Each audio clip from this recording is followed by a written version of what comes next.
I work with about 70% entrepreneurs and about 30 people trying to work on personal tactics. And here's one of the biggest things that I see consistently. Your life is an intersection of your personal and your professional life. What happens to you personally affects you professionally and vice versa. Everyone likes to pretend that there's something called work-life balance.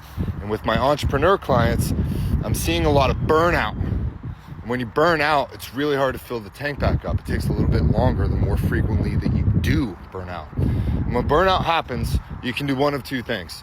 You can say, okay, why am I burning out? Okay, I'm trying to facilitate too many projects with my energy and I just can't do that right now. Or you're too obsessed with the results and you're not getting the results even though you're doing the work and your work seems fruitless. It's like working on a basement. It takes the longest time to build the basement of a house, right? To dig out all of that earth, to test out the soil, to see what you can do, to lay the plans, to lay the foundation before you can even start building on something.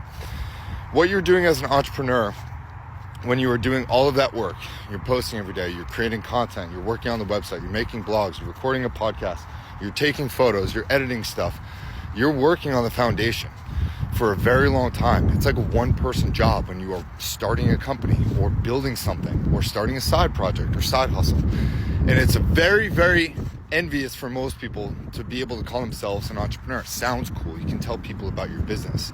But most people, when they do it, they'll do it for a month because they're excited. Maybe they'll do it for 3 months.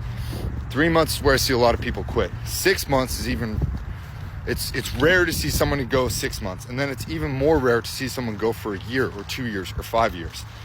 But all the people that you see on the internet talking about their businesses and how they made it, a lot of those people worked for 5, 10, 15, 20 years before their stuff made it. Talked with a client last night, and if you don't know this, awesome story. Joe Rogan was on an internet TV show with Tom Green, who's a Canadian comedian, back in the 90s, was really big. One of his best movies called Freddy Got Fingered. Awesome movie. Go watch it.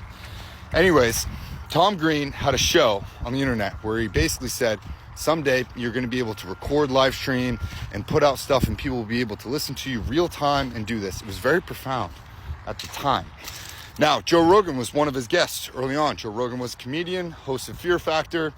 Eventually, he was such a big fan of the UFC that when Dana White was starting the UFC, Joe knew so much about it that Dana was like, you know about UFC? Why don't you come and do a guest host? Why don't you host one time? And he was so good at it that they offered him a gig for life. Joe Rogan was told by Tom Green on his internet radio TV show back in 1999 or something like that to start a podcast. He said, hey, you'd be really good at this. Tom Green was the number one quote unquote podcaster at the time, or internet TV personality. And Joe started his podcast. He did 1,000 episodes, 800 episodes. Sorry, I was getting a phone call. Whatever it was, he did all of that before he even started getting famous. Then he got the notoriety. Then he did this. But he did something for over a decade, for a long time. And that's pretty awesome before he got the fame. A lot of people don't see the groundwork of you working on the basement, of you doing this thing, of you posting, of you not getting the results or making the sales for years and years until you finally do. Same goes for my clients with personal tactics. They're always working on stuff. You work on stuff by yourself. You're with yourself. You're working on something. You're reading books about emotions, understanding who you are, where you are, how you work, getting a new reference point. And all of that stuff compounds and compiles over time into building a better version of you. Then when you're done working on the basement, that's really where you start to see the results of your life come up, okay? That work, that invisible work of you being in the basement, of you doing the thing, of you doing the hard work without the results, that's the work that pays dividends for the rest of your life. And if you're feeling burnt out and you just can't do it anymore, guess what? Take a break. Your business ain't going nowhere. Your side project's not going nowhere. You're going to be fine, okay? The only person who's going to beat yourself up for not working on your side project or your side hustle and make you feel bad is you. So if you give yourself the grace of saying, hey, I'm burnt out, I'm not touching this shit for 2 weeks, that's fine, do it.